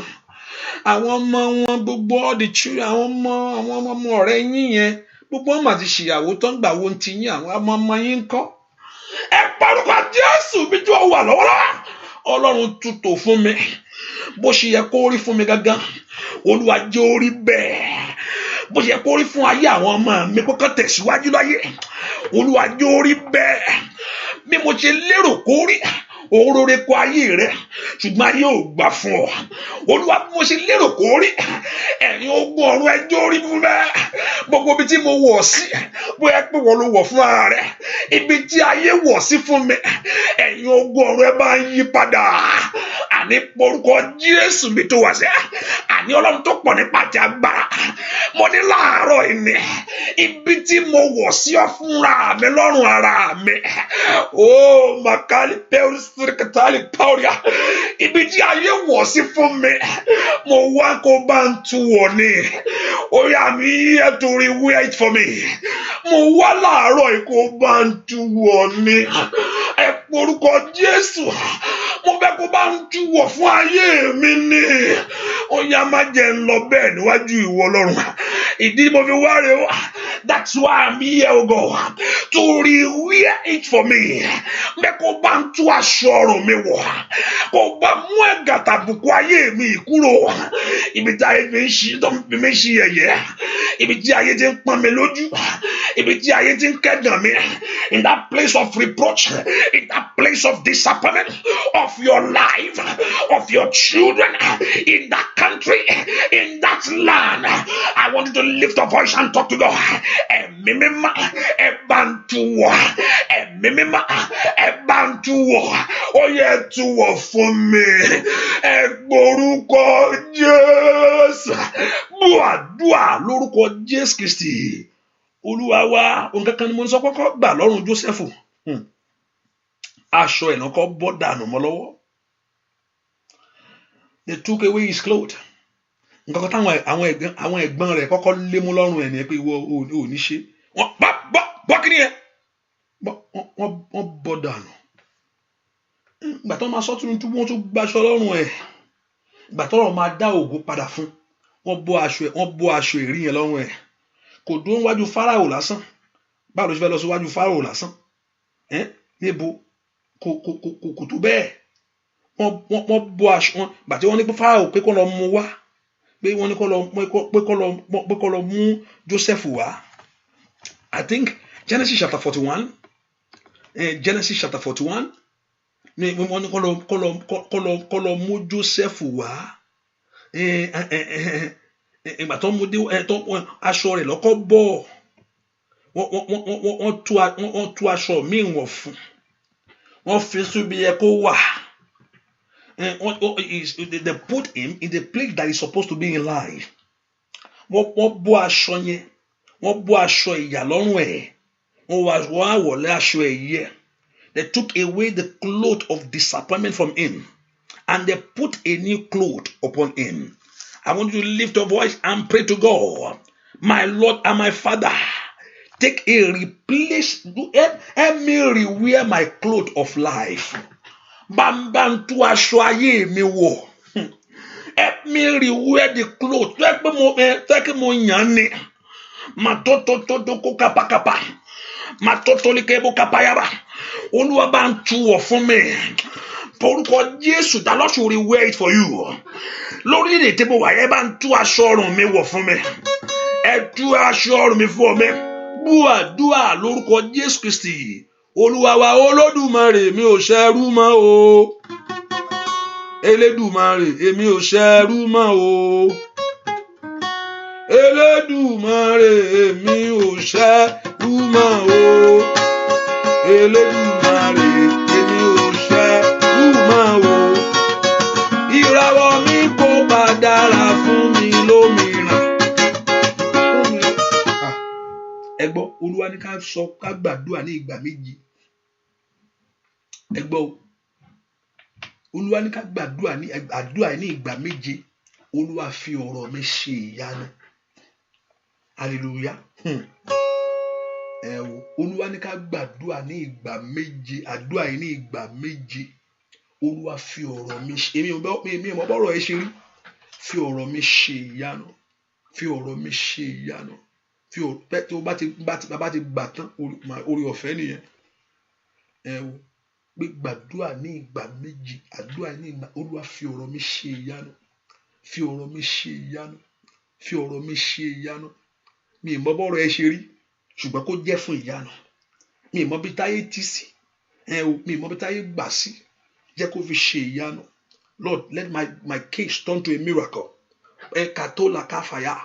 Ọ̀rọ̀ mi kó fi ṣe ìyanu. Jésù fọ̀rọ̀ mi láyé mi ó ṣe ìyanu. Jésù fọ̀rọ̀ mi láyé mi ó ṣe ìyanu. Ó yá, Jésù fọ̀rọ̀ mi láyé mi ó ṣe ìyanu. Jésù fọ̀rọ̀ mi láyé mi ó ṣe ìyanu. Ó yá. Láyé mi ó ṣe ìyanu. Jésù fọ̀rọ̀ mi láyé. Ó yá lórúkọ Jésù. Láyé mi ó ṣe ìyanu. Jésù fọ̀rọ̀ mi láyé mi ó ṣe ìyanu. Jésù fọ̀rọ̀ mi láyé mi ó ṣe ìyanu. Jésù fọ̀rọ̀ mi láyé mi ó yá. Àìsàkáyà máa ó bí ẹ̀kọ́ jẹ kàtàkàbà. Rọ́sìkè tẹ̀lé kókó tẹ̀lé de kàbáyàbà. Jésù fọ̀rọ̀ mi láyé mi ó ṣe ìyanu. Jésù fọ̀rọ̀ mi láyé mi ó sọ bẹ́ẹ̀. Jésù fọ̀rọ̀ mi láyé mi ó ṣe ìyanu. Ó yẹ ká gbàdúrà yín nígbà méje. Tó kí ló tún kù? Ẹni tó fẹ́ ṣiṣẹ́ ó ní gbàdúrà nígbà méje. Kí ló pé kó Olúwa fọ̀rọ̀ mi ṣe ìyanu. Olúwa jọ̀ọ́. Mi ò mọ̀ báyìí ṣe bẹ́ẹ̀ kọ́. I don't know how that been written. Ṣùgbọ́n bá yí padà fi ọ̀rọ̀ mi ṣe ìyanu. Olúwa má sọ pé Olúwa fọ̀rọ̀ mi mọ̀rọ̀ ẹ̀. Àdúrà èèyàn máa ń là ní. Èèyàn máa ń làdúrà tán níwájú Olúwa ni. Pé bá ti lówó bó ṣe gbójú rẹ̀ dé. Ọlọ́run mọ̀ pa fọ́jú ni. Eléyìí ò mọ̀ dà pé nǹkan eléyìí ò rí nǹkan kan. Bàjẹ́ sọ kí ló fẹ́ kí n tún ṣe fún ọ? Ó ní kí èmi lè ríran ní o. òyìn máa ń la ọ̀rọ̀ rẹ̀ tán ni fọ̀rọ̀ mi ṣìyanu ọ̀rọ̀ ẹ̀ okay ọ̀rọ̀ mi ṣìyanu fọ̀rọ̀ mi ṣìyanu fọ̀rọ̀ mi ṣìyanu fọ̀rọ̀ mi ṣìyanu mo gbọ́ kí ni Olúwa fọ̀rọ̀ máa mi ọbẹ̀ ọmọ ni Olúwa fọ̀rọ̀ ọkọ mi ṣìyanu ọ̀rọ̀ wé ìgbélu mi ṣìyanu ìgbà méje èmi mọ̀ pé bí Olúwa ṣe sọ̀rọ̀ jáde yẹn ó fẹ́ dáwọ́lé ayé ẹnìkan ni mo sì mọ̀ pé yóò jẹ́ tiẹ̀ it shall be your own. The Lord will touch your life. So I want to lift your voice and pray to God. Ọlọ́run ní ìgbà kíní ọ̀rọ̀ mi fi ṣe ìyanu. Let my own turn to be a miracle. Gbàdúrà sẹ́ ọ̀rọ̀ ìwé ìgbélu mi yìí ọ̀rọ̀ àti ìbímọ mi yìí àìtí ìlọ́kọ mi yìí rí pàtólíkàbà àìtí ìríṣẹ́ṣe yìí àìtí ìlówó yìí borúkọ Jésù ẹ̀yin ogun ọ̀run ẹ jẹ́ kí ọ̀rọ̀ ayé mi kó já sí ìyanu ọmọ Ọlọ́run sọ́dàdúà orúkọ Jésù orúkọ Jésù orúkọ Jésù Ọlọ́run tó pọ̀ ní pátábà bá ń fọ̀rọ̀ mi ṣìyanu ọ̀rọ̀ ayé mi ọ̀rọ̀ iṣẹ́ mi ní orúkọ Jésù ọ̀rọ̀ ayé àwọn ọmọ mi ìdáwọ́lé mi gbogbo ọ̀rọ̀ ayé àwọn èèyàn yìí tó wá sínú àdúrà yìí Ọlọ́run mi ò bá ń fọ̀rọ̀ wọn ṣìyanu Ọlọ́run alágbára oníká béèrè pé kó fẹ́ fi ọ̀rọ̀ kọ́ kó fọ̀rọ̀ wá ṣìyanu mi ní miraculous way Father do it oh God do it in a miraculous way our case oh God in a miraculous way ní orúkọ Jésù mo ní kó lanu kó gbàdúrà Olúwa fọ̀rọ̀ mi ṣìyanu nínú ọdún oṣù ni Ọlọ́run gbàdúrà ní orúkọ Jésù ìwọ tó níṣẹ́ lọ́wọ́ fọ̀rọ̀ mi ṣìyanu ìwọ tó níṣẹ́ lọ́wọ́ fi ọ̀rọ̀ mi ṣìyanu àní lanu kó gbàdúrà láàárọ̀ yìí Olúwa bá ń fọ̀rọ̀ mi ṣìyanu ní orúkọ Jésù bá ń fọ̀rọ̀ mi ṣìyanu dúà lórúkọ Jésù Kristi Olúwa wa máa kà ìgbà kíní nù lórúkọ Jésù Ọlọ́run àkókò tó is time oh God ó yá fi ọ̀rọ̀ ayé mi yìí jẹ́ fi jẹ́ ìyanu àbáwọn kan bẹ mi ò fẹ́ láyé mi mọ́ o àbáwọn kan bẹ o n ò fẹ́ láyé mi mọ́ bá mi mú kúrò Jésù alágbára bá mi mú kúrò Jésù kó dá mi láre ó yá o àbáwọn kan bẹ n ò fẹ́ láyé mi mọ́ àbáwọn kan bẹ n ò fẹ́ láyé mi mọ́ bá mi mú kúrò Jésù o lódodo bàbá mi mọ́ bá mi mú kúrò Jésù wá dá mi láre àrọ́mọbí ni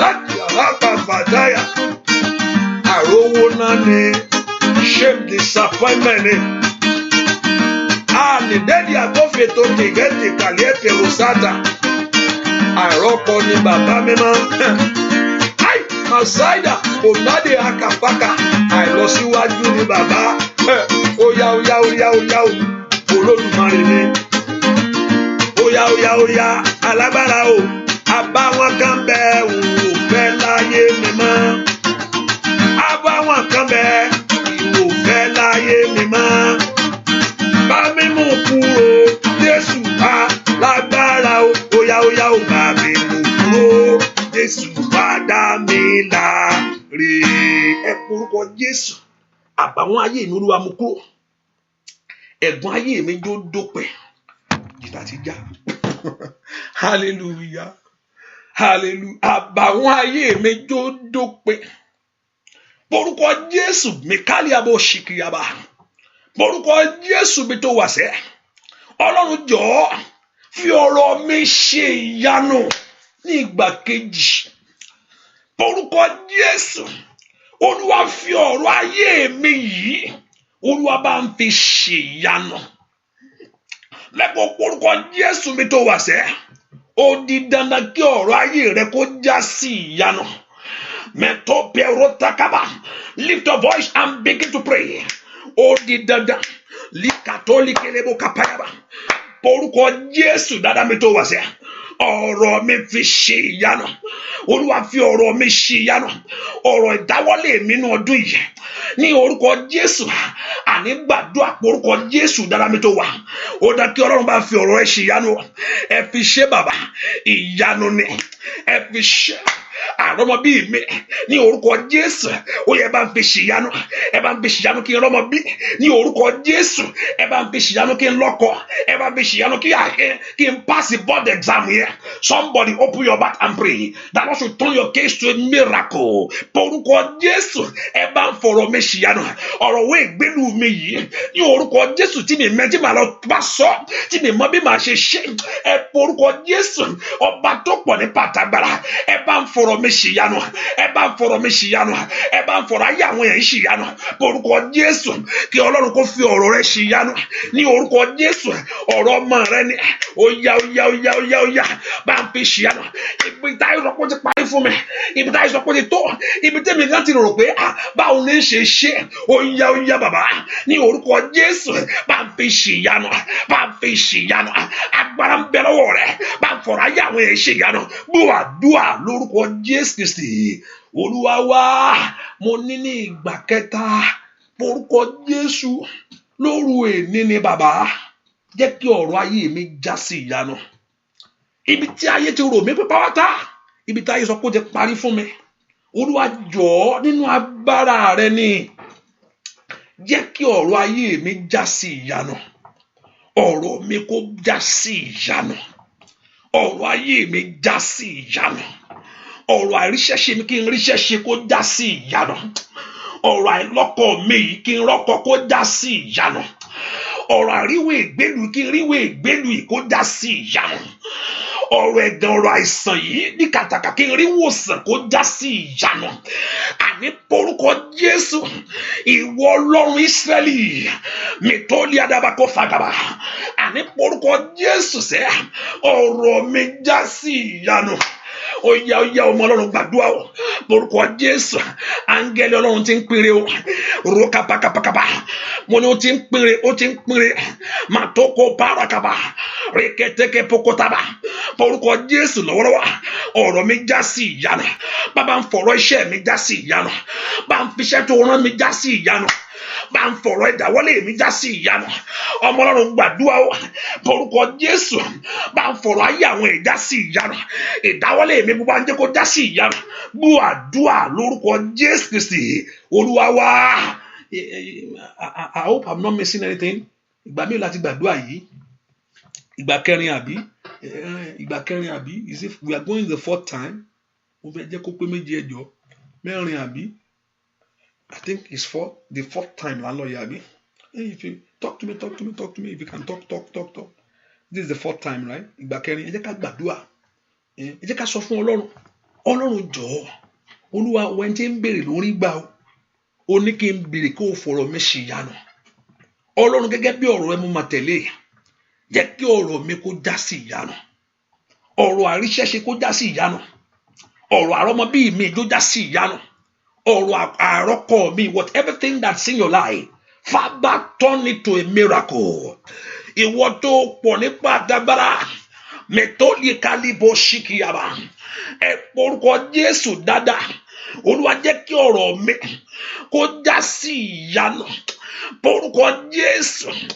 ọ̀rọ̀ mi lónìí kó já sí ìyanu àní porúkọ Jésù yẹn dáadáa ó yá ẹni tó pọ̀ nípa àdágbára sọ̀rọ̀ mi di ìyanu ọ̀rọ̀ mi kó já sí ìyanu ọ̀rọ̀ mi kó já sí ìyanu ọ̀rọ̀ mi kó já sí ìyanu àìrọ́mọ bí mi kó já sí kí n rọ́mọ bí àìrọ́kọ mi yìí kí n rọ́kọ kó já sí ìyanu àríwé ìgbélú mi kí n ríwé ìgbélú porúkọ Jésù kó já sí ìyanu àìnífọ̀kànbalẹ̀ mi kí n nífọ̀kànbalẹ̀ àní sọ fún Ọlọ́run ohun tó ń ṣe ọ ni kó máa sọ lọ́wọ́lọ́wọ́ báyìí Olúwa kó sọ di ìyanu mọ́ lọ́wọ́ bàbá mi sọ di ìyanu mọ́ mi lọ́wọ́ gbọ́ àdúrà lórúkọ Jésù Kristi Olúwa wa ìyanu ni ọ̀tá ò lè tú wò ohun tí Ọlọ́run fi ń jẹ́ bẹ́ẹ̀ Ọlọ́run ló ń jẹ́ ìyanu òun pe Ọlọ́run sínú ayé rẹ ló fi ń gbàdúrà yẹn ọ̀tá ò tọ́lọ́run bá sọ̀rọ̀ yẹn di ìyanu ọ̀tá ò lè tú wò kò sí bá bẹ ẹni náà tí Ọlọ́run bá dá sí ọ̀tá ò lè ohun tó ń pè ní ìyanu òun ni Ọlọ́run gan fúnra rẹ̀ tó bá sì ṣetán láti ṣẹ́nu ayé ẹ̀ kò sí bàbá kò sẹ́ni tó máa tú wò ta ló fẹ́ ó ṣetán ni ohun tó ń pè ní ìyá Ọlọ́run nìkan ló lè ṣèyanu nínú ayé èèyàn Ọlọ́run nìkan ló lè ṣèyanu nínú ayé èèyàn ní ìgbà karùn-ún porúkọ Jésù dáadáa Ọlọ́run ètò ayé mi jẹ́ ó já sí ìyanu, kí n tẹ̀síwájú, kí n ju ẹgbẹ́, kí n bẹ́gbẹ́, kí n ju ẹgbẹ́ lọ. Ọ̀rọ̀ ayé mi jó já sí ìyanu. Arákùnrin kan mo ní Olúwa máa ṣe nǹkan nínú ayé ẹ o. Ó wò mí títí pé ìwọ gbà tó sì ṣẹlẹ̀ gbà tí gbẹngbẹngbẹng dé Ọlọ́run ó yí nǹkan padà. Tọ́lọ́ kò ń ṣèyàn bó bá ti fọhùn jáde nǹkan dénú. Masaida wali kari power strictalia wali keri power strictalia wa ila fadika frustration wali power strictalia wali ka friend kapea. Ọlọ́run jọ̀ọ́ ọ̀rọ̀ mi jó já sí ìyanu. Mo fẹ́ kó ṣe ìyanu, fẹ́ bá ń fi ṣe ìyanu fún mi. Ìwọ ló sọ pé o fẹ́ ṣe ìdí tí mo fi béèrè rèé. Ìwọ ló sọ pé o fẹ́ ṣe ìdí tí mo fi kanlẹ̀kùn rèé. Ẹ porúkọ Jésù mi tẹ́ wá sẹ́. Ọ̀rọ̀ mi yìí ìkàtà rúdàyè tẹ́kẹ̀lìàbò ríkàtà líkẹtẹlẹbò kàtàyà líkẹtẹlìàdòkòfẹ́lìà mẹ́ndọ́bẹ̀ẹ́tọ́kẹ́ óyá. Ọ̀rọ̀ mi ní ọdún yìí yóò já sí ìyanu.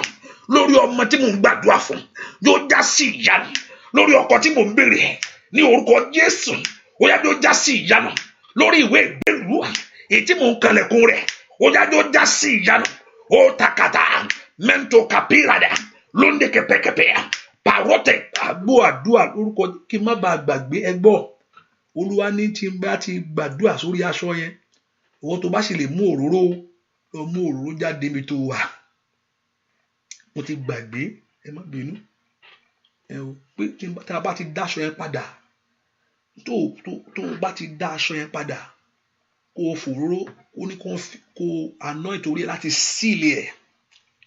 Hallelujah. Mo ti gbàgbé, mo bá sáré sọ, mo pé tọ́lọ́run bá sọ nígbà mi máa ń tó bá rán mi létí padà, mo pé I know. Ìdí tí mo máa fi mọ̀ bọ́ Ọlọ́run bá ń sọ̀rọ̀ nígbà mí nìyẹn. Á rán mi létí. Ọ̀wọ́ akọ̀wà wẹ́rẹ́ bákan, akọ̀wà bí ọ̀rọ̀ nígbà mí. Akọ̀wà bí ọ̀rọ̀ nígbà mí. Ìgbà mí ẹlòmíì máa ń bẹ́ lómi sá dàbí yẹ̀yẹ́, ẹni máa bẹ́ lómi dàbí ẹ̀rín mu. Ẹ serious ṣá? Are you serious? Màá ní mo serious. Hallelujah. Á dàbí ẹ̀rín gbà mí, akọ̀sọ̀rọ̀ bí ẹ̀rín bí eré. Ọ̀rọ̀ ẹ̀ lọ àṣẹ ti tèmi, ọ̀rọ̀ tèmi rọ́ ní gbogbo ẹ̀. Ọ̀rọ̀ tiẹ̀ ní àṣẹ ti tèmi. Bá sọ̀rọ̀ fún ẹ kó wo lẹ́ẹ̀mejì kó wo, ṣùgbọ́n tó ń bá sọ̀rọ̀ gbà mú dáadáa kó lé mú kó ju àpò, torí ọ̀rọ̀ rẹ̀ ò lè bọ́lẹ̀ láéláé. Ẹ ká porúkọ Jésù ní ìgbà kẹfà. Ọlọ́run jọ̀ọ́ jẹ́ kí ọ̀rọ̀ mi yìí kí ọdún yìí tó parí, nínú ọdún tá a tún fẹ́ wọ̀ lọ, kí o ká tó la oṣù ìjà. Èmi ò mọ bó ṣe fẹ́ rí, ṣùgbọ́n bó ṣe fẹ́ rí èmi mọ̀ pé agbára bàbá mi ká. Èmi ò mọ bó ṣe fẹ́ rí ìyanu yẹn, ṣùgbọ́n èmi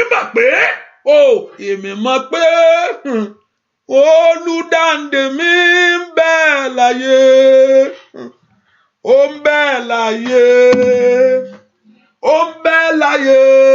Èmi mọ̀ pé olùdáǹdè mi ń bẹ láyé, ó ń bẹ láyé síbẹ̀. Èmi mọ̀ pé olùdáǹdè mi ń bẹ láyé, ó ń bẹ láyé, ó ń bẹ láyé. Èmi mọ̀ pé sá olùdáǹdè mi ń bẹ láyé, ó ń bẹ láyé síbẹ̀. Ẹni tí pa mí mọ́ kí tó gbé, ẹni tí sùn rárá bọ̀tà tí lẹ́gbógun. Bàbá ara èṣù dé, mo mọ̀ pé Jésù yóò gbà mí. Bọ̀tà tí lẹ́gbógun. Bàbá ara èṣù dé, mo mọ̀ pé Jésù yóò gbà mi ẹ porúkọ Jésù mi mọ bó ṣe fẹ́ rí ṣùgbọ́n Olúwa lónìí jẹ́ kí ọ̀rọ̀ mi já sí ìyanu. Ọ̀rọ̀ mi tí ọ̀rọ̀ ọmọ tí mò ń gbàdúrà fún táyé tó rò pé ẹ gbàgbé ẹ ò lè rí bímọ pé ọkọ̀rọ̀ tó pa ọkọ àní gbàgbé ẹ ẹnìkan ń sọ ọjọ́ kan ní gbogbo àwọn single men ti lọ tán òun wo èjì òun ṣé o lè rí single man tí ò ti rọ mo ní Ọlọ́run sì lè ṣe fún ẹ bàtọ́ Ọlọ́run máa gbé lọ́wọ́ ẹ tí ò ti mo ní Ọlọ́run sì ní Ọlọ́run ní lọ́wọ́ pé àṣẹ ó ń gbẹ wọ́jọ́ orí mi ó ní ẹ mo rí ó ní ṣé Ọlọ́run sì lè fún òun ní single person bíi tòun jẹ́ pé kò má rírì tí ò bímọ pẹ̀lú ọjọ́ kò tán lọ́wọ́ Ọlọ́run sì bá wà níbi tó wà. Ẹ gbórúkọ Jésù wáì pẹ́ọ́rì síra kálí abúkà fàyàbà lòndẹ́lì àpapọ̀dàbà mi mọ bó ṣe fẹ́ ṣe èmi ò mọ bó ṣe fẹ́ gbà á gbàǹdò kàfẹ́lù kàpẹ́lù kàpà ó yá bá a mú tèmi wá rí kàtàkàtàkàtà ọ̀rọ̀ mi tó já sí ìyanu ọ̀rọ̀ iṣẹ́ mi já sí ìyanu ó yá ẹ porúkọ Jésù Ọlọ́run mi mọ bó ṣe bá mi rìn o ṣùgbọ́n bẹ́ẹ̀ kó fọ̀rọ̀ òwe ìgbélú mi já sí ìyanu ni o bá ń fi ṣe ìyanu ọ̀rọ̀ iṣẹ́ mi yẹ ìfọkànbalẹ̀ mi nínú ilé yẹ ọ̀rọ̀ àwọn ọmọ mi yẹ ní orúkọ Jésù ọ̀rọ̀ owó yìí bá ń fi ṣe ìyanu ní orúkọ Jésù ọ̀rọ̀ ìtẹ̀síwájú yìí bá ń fi ṣe ìyanu ọ̀rọ̀ iṣẹ́ yìí bá ń fi ṣe ìyanu ẹ porúkọ Jésù dáadáa porúkọ Jésù kó Olúwa kó fi ṣe ìyanu fún ọ látòní lọ ọ̀rọ̀ náà kó já sí ìyanu ó tó gẹ́ o ìyà rẹ tó gẹ́ ní orúkọ Jésù làálà rẹ tó gẹ́ ẹ̀gàn rẹ tó gẹ́ ní orúkọ Jésù mo gbàdúrà ọ̀rọ̀ ẹ kó já sí ìyanu kó já síbẹ̀ ìyanu ni ọba tó ní kò béèrè ìyanu gbọ́ àdúrà lórúkọ Jésù Kristi Olúwa wa.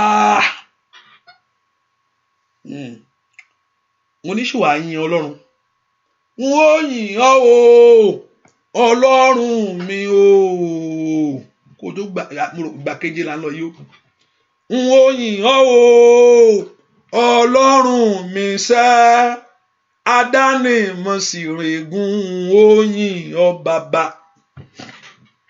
n ó yìn ọ́ o Ọlọ́run mi ò sẹ́ n ó yìn ọ́ o bàbá Ọlọ́run mi o adáni mọ̀ sí regun n ó yìn ọ́ bàbá oya adáni mọ̀ sí regun n ó yìn ọ́ bàbá n ó yìn ọ́ o Ọlọ́run mi o máa sọ fún gbogbo èèyàn n ó yìn ọ́ o Ẹlẹ́dàá mi sẹ́ adáni mọ̀ sí regun n ó yìn ọ́ bàbá n ó yìn ọ́ o Ọlọ́run mi o tó bá ṣe n ó yìn ọ́ o Ọlọ́run mi o. Arákùnrin kan gbàtọ́ lọ́n fi ayé ẹ̀ dára ní mo tẹ̀ wà ní stọ́ọ̀ ni ló fìdá ló dọ̀bálẹ̀ mọ́ Amẹ́ríkà rí ẹ̀dìdẹ́lẹ̀ ìwọ ni dọ̀bálẹ̀ ní gbogbo èèyàn wọ́n fẹ́ sọ mí di coming to America ìyanu ṣẹlẹ̀ ní ayé ẹ̀ ni ìyanu ṣẹlẹ̀ ní kò tó ti gbàgbé ara pé ẹ porúkọ Jésù ní ìgbà keje ìwọ Ọlọ́run tí ń bá ayé ẹni ṣe ó yá ṣe lè fún mi jẹ́ kí ọ̀rọ̀ mi kó dá sí ìyanu. Why masaida kura peor startarik pauria mo porúkọ Jésù metori katekere abako sakele ande aka faro starkataya ó yá bàbá ohun tó sọ pé ó fẹ́ ṣe nínú ayé àwọn èèyàn eré oníkan béèrè fún ìyanu ní orúkọ Jésù ìyanu náà kò ṣẹlẹ̀ ẹ̀yin áńgẹ́lì tí ń péré rútakapakapa bó ṣe ń béèrè ó yẹ mú lé wọn lọ́wọ́ ìwọ ogun ọ̀run àpáàdì ètí ń jíire lọ́wọ́ ó yá gbiná sọnù ìwọ ogun ọ̀run àpáàdì tí ń jíire gbé ó yá gbiná sọnù ìwọ ogun ọ̀run àpáàdì tí ń bare jẹ́ ó yá gbiná sọnù torí pé Olúwa sọ pé ká béèrè ìyanu torí pé òun ni ìyanu ó yá kó fara rẹ̀ hàn lórí ayé rẹ̀ kó fara rẹ̀ hàn ní orúkọ Jésù lórí iṣẹ́ rẹ kó fara rẹ̀ hàn, lórí ìdáwọ́lẹ̀ rẹ kó fara rẹ̀ hàn, kó fọ̀rọ̀ rẹ ṣe ìyanu, kó rí ìyanu yìí, kó rí ìyanu yìí, mo ní kó rí ìyanu yìí. Olúwa ló béèrè fún ọ Masaida kúra pauria. Ọ̀pọ̀lọpọ̀ mọ̀ pé ìyanu tó ń béèrè Ọlọ́run ló ń béèrè fún. Ní orúkọ Jésù ó yá kó yọjú sí ọ, mo ní kó yọjú sí ọ. Bàbá mi àgbà uyayaya ó ṣàkàyàbà, bàbá mi àgbà arúgbó ọjọ́ ni lítẹkẹtẹkẹ bàbá ń yọjú sí wọn. Masaida kari pauria, Mikeli Peuristikata, alágbára arúgbó ọjọ́ ni bàbá mi àgbà, àgbàlagbà má pàrọ̀ yìí bàbá mi o, léketeke bákàpá, ìpè mi o, Makula Kari Paurisida, mo ní kó bá yọjú sí ọ̀rọ̀ ayé àwọn èèyàn yìí, yọjú pẹ̀lú agbára rẹ̀, yọjú pẹ̀lú ìṣẹ́gun rẹ̀, yọjú pẹ̀lú ìdáǹdè rẹ̀, jẹ́ ayé wọn mọ̀, jẹ́ ọ̀nà wọn mọ̀, jẹ́ iṣẹ́ wọn mọ̀, jẹ́ orílẹ̀-èdè yẹn mọ̀, jẹ́ ilé wọn mọ̀, jẹ́ ayé ọmọ wọn mọ̀. Ní orúkọ Jésù, may you begin to know it, may you begin to see that it is over, your battle is over, your struggle is over. So shall it be. In Jesus' name we pray. That say that amen very well. Amen. Sami and that. Say that amen very well. Sami and that. Sami and that. Say that amen very well. Sami and that. Say that amen very well. If you don't share the prayer, please share it. It's good to share it. Hallelujah. Now, what I'm going to do, now you turn that cloth. Listen very well. You want to enjoy in prayer. Aṣọ tí mo wọ̀, aṣọ òdì ni. Ṣùgbọ́n mo ní ìgbàgbọ́ pé tí n bá ti yí padà sọ́tún bí ayé mi ó sì yí padà sóhun rere nìyẹn. Look at it very well. Ọ̀pọ̀lọpọ̀ mọ̀. So that's why I'm saying that you put on a cloth and turn it around. I can wait for you if you want to do that. And get oil as you open it. We have asked for the miracle. We need àdúrà kan mọ́. Ohun tó lúwa ní kò gbé ló ti bèrè yẹn. Èmi ò bá tún sọ nǹkan mi bóyá nu ara mo ti ń sọ̀rọ̀ yẹn o. Hallelujah. Tí n bá tún sọ nǹkan mi wá pé kò béèrè fún ìyanu fún ìgbà méje. So ẹ jẹ́ ká fi ilé ẹ̀fì ó kúlẹ̀ lọ́wọ́ kẹ́ máa wòran kẹ́ máa wò ó. Bẹ́ẹ̀ bá ní kíyàn tún béèrè kíyàn tún fẹ́ sọ ó ní béèrè fún ìyanu fún ìgbà méje. So now what I'm going to do, I want you to turn that cloth around. Hallelujah. I want you to turn the cloth around. Bẹ́ẹ̀ kó tú aṣọ yẹn wọ̀. Hallelujah. Bẹ́ẹ̀ kó tú aṣọ yẹn wọ̀. Bẹ́ẹ̀ kó tú aṣọ yẹn wọ̀. Kí ọ̀run kó tú wọ̀ fún ọ. Tó bá bọ́ ti Joseph, tó bá bọ́ ti Joshua àbá nínú. Kọ́lọ́run kó bọ́ aṣọ ìyà lọ́rùn ẹ̀ kó tú wọ̀ fún ibi tó yẹ ká yí rẹ̀ wà kó rí bẹ́ẹ̀. Répa tó kaba. Kó ti pé méje. Ó ti pé méje. It's 7. It is 7. Ó ti pé méje. It's 7. Ó ti pé méje. Hallelujah. Ó ti pé méje already o. Ó ti pé méje. It's 7. Àbí? Am I right? Ẹ jẹ́ ká mọ̀. Ó ti pé méje. Ó ti pé méje. There's one more, sir. Ẹ rò bẹ́ẹ̀. Ẹ sure. Ẹ jẹ́ ká jọ ṣe. Ó ti pé. It is 7. Ó ti pé méje. I believe it's 7. Ẹ rántí pé ìgbà kan mo bèrè pé 5, 6, 7. It's 7. Yóò bá lórúkọ Jésù gbé wọn náà bèrè sáré pé gbà tí ò bá ti pé méje lọ tiẹ̀ sáré bèrè méje tiẹ̀. Èmi mọ̀ pé ó ti pé méje ń bì. Lórúkọ Jésù bẹ́ẹ̀ ṣe ń bèrè kò rí bẹ́ẹ̀. It's 7. Ó ti pé méje. I know that it's 7. Lórúkọ Jésù kò rí bẹ́ẹ̀. Kò rí bẹ́ẹ̀ fọ́. Lórúkọ bó ṣe ń bèrè kò rí bẹ́ẹ̀. Lórúkọ Jésù bí wọ́n ṣe ń bèrè yẹn. Lórúkọ Jésù kò rí bẹ́ẹ̀. I wait for you. I wait for you. I wait for you. Lórúkọ Jésù kò rí bẹ́ẹ̀. Bí wọ́n ṣe ń bèrè lórúkọ Jésù tí ò bá ti pé méje kó méje lọ́dọ̀ tiẹ̀ bèrè fún ìyanu fún ìgbà méje. Lórúkọ Jésù kò rí bẹ́ẹ̀. Kò rí bẹ́ẹ̀ bó ṣe ń bèrè yẹn kò rí bẹ́ẹ̀. Kò rí bẹ́ẹ̀. Kò rí bẹ́ẹ̀. Kò rí bẹ́ẹ̀ fún ọ. Ọ̀run kó gbà fún ọ.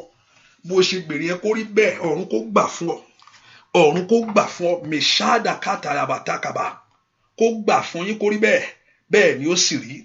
Láì lórúkọ Jésù Kristi Olúwa wa àmín. Àmín. Mo fẹ́ kó yí aṣọ yẹn padà. Thank God I don't see anyone. Yeah. Hallelujah. Bàbá àbáṣọ náà lè rẹ̀ that's up to you. No, it's complete. Fẹ́ kó porúkọ Jésù dáadáa. Ọlọ́run mo ṣe tú aṣọ yìí wọ̀. Ọ̀run tú wọ̀ fún mi. Ayé mi bọ́ sípò. No, look at it. Ọlọ́run mo ṣe tú aṣọ ìwọ̀, ọ̀run tú ọ̀nà mi wọ̀ fún mi, ayé mi bọ́ sípò. Sọ pé mo ṣe tú aṣọ ìwọ̀, ọ̀run tú ayé mi wọ̀ fún mi, ayé mi bọ́ sípò. Sọ bẹ́ẹ̀ pé ayé rẹ bọ́ sípò. Ibi tó yẹ kó wà ń bẹ̀ látòní lọ. Ibi tó yẹ kí n dé, mo débẹ̀ látòní lọ. Sọ pé ọ̀run tú aṣọ, bó ṣe tú aṣọ ìwọ̀, bó ṣe yẹ kó wà fún ayé mi, ó wà ń bẹ̀. Bó ṣe yẹ kó rí ní ọ̀nà mi lórílẹ̀-èdè, ó rí bẹ́ẹ̀. Mo gbàdúrà fún yín, gbogbo èèyàn tí ń bẹ lábẹ́ àkóso àdúrà lọ́wọ́. Mo ní bó ṣe yẹ kó rí o fún ọ kó bẹ̀rẹ̀ sí rí bẹ́ẹ̀. Ó mi sí ra kó farago taka. Mo lu àṣẹ agbára ìpè Ọlọ́run lórí ayé mi fún yín lónìí. Mo sì lo orúkọ rẹ̀ tó ju gbogbo orúkọ lọ. Mo sì lo ọ̀rọ̀ rẹ̀ pé bó ṣe yẹ kó rí fún ayé yín gẹ́lẹ́. Pé kò sẹ́nìkan tí ó yà àgànnà léhun. Pé eré kankan ò ní fò ooru. Ní orúkọ Jésù bó ṣe yẹ kó rí fún yín àti bó yẹ kó rí fún ọ̀nà yín látòní lọ.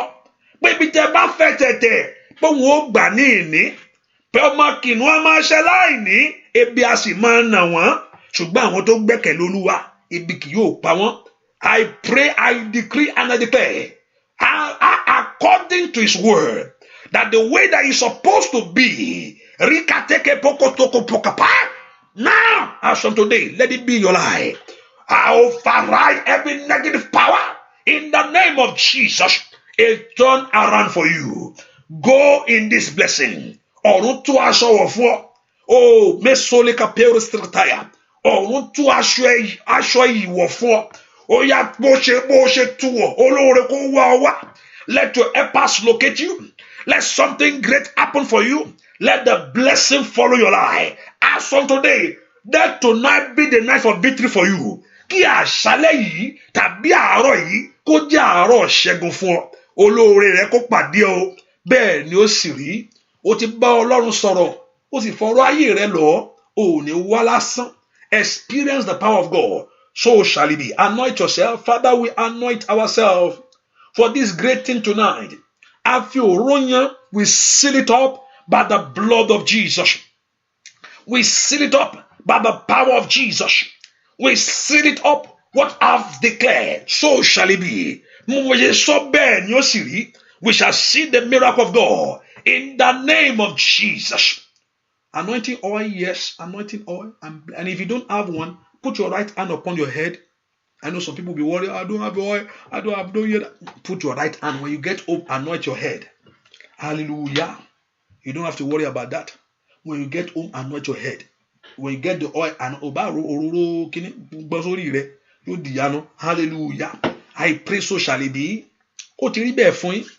Ọ̀run gbà fún yín o. Ẹ rí ìrànlọ́wọ́ gbà. Ó ti ṣe é ṣe. Tá bá rí ajínigbé agbérégbé asọ̀rí dànù tó lóun fẹ́ yọjú sí ìtọ́run ti ṣe fún ẹ yìí. K'Olúwa kó lè dànù. Kò ní dọ́dọ̀ rẹ mọ́. Ọ̀tá rẹ yóò máa ṣìnà. Your enemy they will miss their way. Wọ́n ní mọ̀nà lé rẹ mọ́. Ọ̀tá rẹ yóò máa ṣìnà. Wọ́n ní mọ̀nà iṣẹ́ rẹ mọ́. Látòní lọ, ọ̀tá rẹ yóò máa, they will miss their way. Ọ̀tá rẹ yóò máa ṣìnà. Wọ́n ní mọ̀ dọ̀rẹ́, wọ́n ní mọ̀ lé ẹ mọ́. Wọ́n máa ṣìnà. Ọ̀tá rẹ yóò máa ṣìnà. Wọ́n ní mọ̀, they will miss their way. Your enemy will miss their way. So shall it be. Go in this God's blessing. It shall be well with you. It shall be well with your family. Go in this God's grace. It shall be well with you. So shall it be. In Jesus' name we pray. Amen. Amen. Amen. In Jesus' name. Hallelujah. Praise the Lord. Just know that the prayer continue tomorrow by God's will. Our normal prayer again. Continue tomorrow by 6. And remember, there is no prayer in the afternoon. There is no prayer in the night. Except I know tomorrow is Friday, which I know that the London people pray on Friday. Let's see. Hallelujah. I don't promise you. Praise the Lord. Praise the Lord. Hallelujah.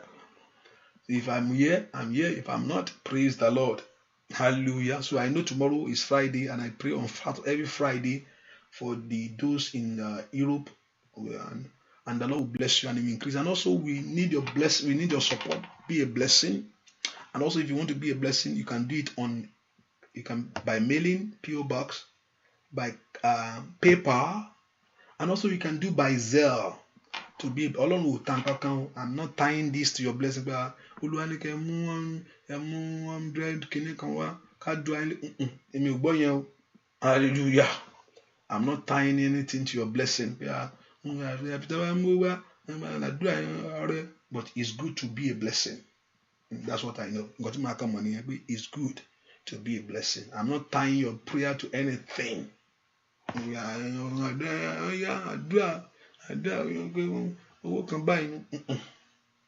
No. Hallelujah. I'm not tying your blessing to anything, but it's good to be a blessing. There are many things I want to do that we need, that you need your support, and I pray that Jehovah God will bless you and He will increase you in every area. So our prayer backs to normal by God's grace. And remember, December, there's more we need to pray.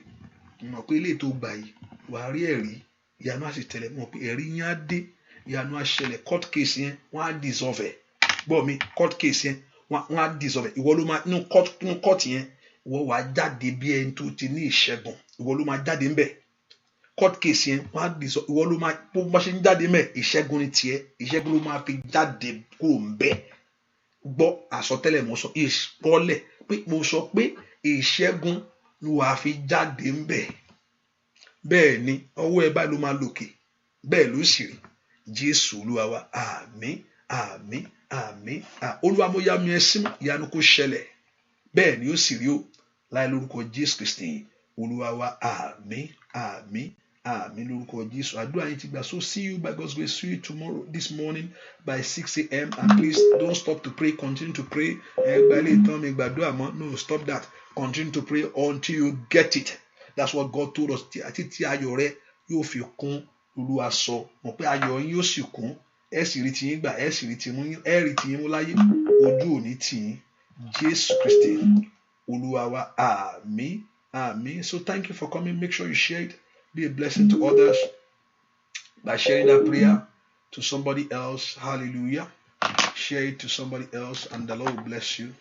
The Lord will increase you for something great in life. Hallelujah.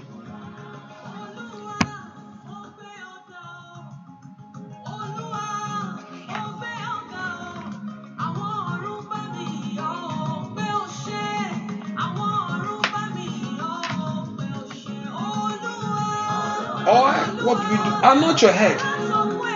Anoint your head with the oil. Anoint your head with the oil. Anoint your head. Anoint your head oil with your head.